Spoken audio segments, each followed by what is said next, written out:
المجلس الحالي اللهم لك الحمد، يعني كلنا على قلب رجل واحد، كلنا متفاهمين، قدرنا نقسم ما بيننا العمل، في تنسيق ما بيننا في كل امور الخاصه بالعمل اللي موجود في النادي.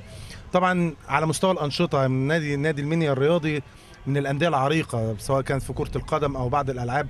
طبعا عندنا كره اليد الحمد لله قدرنا ان احنا نصعد للدوري الممتاز، نفس الكلام كره الطايره، قدرنا ان احنا نستحدث مجموعه من الالعاب زي الملاكمه، وزي دخلنا الكونغ فو، المسابقات المنافسات الاتحاد، المصارعه، الاسكواش، وهكذا. يعني في مجموعه الالعاب قدرنا ان احنا الحمد لله يبقى لينا صداره، ده بالاضافه لمجموعه الانجازات الخاصه الجانب الاستثماري في النادي. يعني قدرنا نخش كذا مزاد لكنتاكي سابقا وهو كمل، في بعض المحلات اللي فعلا انهت فتره التعاقد وقدرنا ان احنا نعمل عليها مزاد، ودي يمكن انعشت خزينه النادي، وقدرنا على اساسها برضو ان احنا نعمل مجموعه من التجديدات زي ما شفتوا البانوراما الخاصه بالباب الغربي، ببعض التحديثات زي البوابات الالكترونيه، ودي هتحل مشاكل كبيره جدا. يعني الحقيقه في الاول بقول لكل اعضاء الجمعيه العموميه في نادي المنيا الرياضي كل سنه وانتم طيبين، وبقول الف شكر للنادي لمجلس الاداره المعين على المجهود المبذول خلال ال10 شهور اللي هم تولوا فيه المسؤوليه. وحضرتك شايف الانجازات، هم استكملوا انجازات كانت بدات لكن انهوها واضافوا عليها. بحييهم وبشكرهم على المجهود اللي هم عملوه. عندنا النهارده حمام السباحه انتهى ودخل الخدمه، وعلى فكره احنا كان عندنا فتره تجريبي وحوالي 10 او 15 يوم، وعمل دخل مادي هايل جدا للحمام.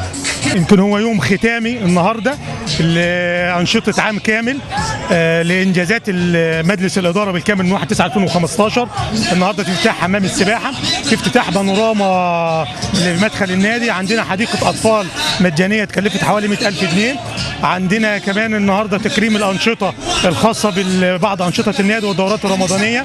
عندنا تكريم لبعض الشخص، يعني اخترنا كده بعض المميزين عندنا في النادي من الجهاز الإداري، من الأمن، من الإداريين، تم تكريمهم كده بتكريم رمزي بالاضافه لتكريم مادي بسيط، عرفانا من مجلس الاداره ان الناس دي اشتغلت واجتهدت في النادي، فكان لمسه بسيطه من مجلس الاداره لتكريمهم النهارده في وجود معالي الوزير محافظ المنيا.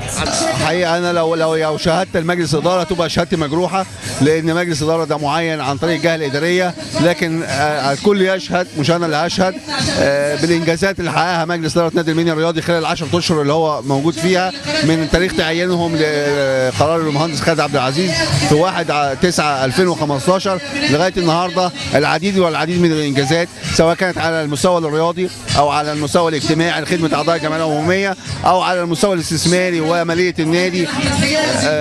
حاجات كتيره جدا جدا مش هنقدر نحصوها، هم يا دوب عملوها في كتيب عشان يحددوا ايه اللي اتعمل خلال ال10 اشهر دي، من بوابات الكترونيه لاول مره بتحصل في انديه الصعيد.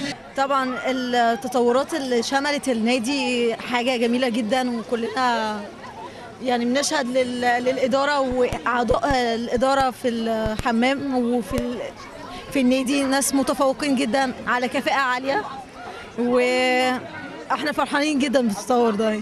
والله مجلس الاداره بسم الله ما شاء الله عليه من ساعه ما جينا وافتتحنا الحمام في تطور كل يوم بعد اليوم الثاني. يعني بنلاقي في تطور مثلا في حمام السباحه وفي قطاع الكوره، برضو في حاجات برضو بنلاحظها جوه النادي نفسه، يعني في الجناين وفي شغل كويس حلو بسم الله ما شاء الله. نتمنى لهم التوفيق على طول كده، ويا رب كده في تقدم وفي جديد باذن الله. بصراحه هو النادي طبعا اتغير، حصل فيه تطور كبير جدا من ساعه خلال الموسم ده بالذات. حصل تغيير في انشاء حمام السباحه، ما كانش فيه حمام سباحه هنا. طبعا الجناين اتطورت، الملاعب كلها حصل فيها نظافه اكتر، جوده اعلى.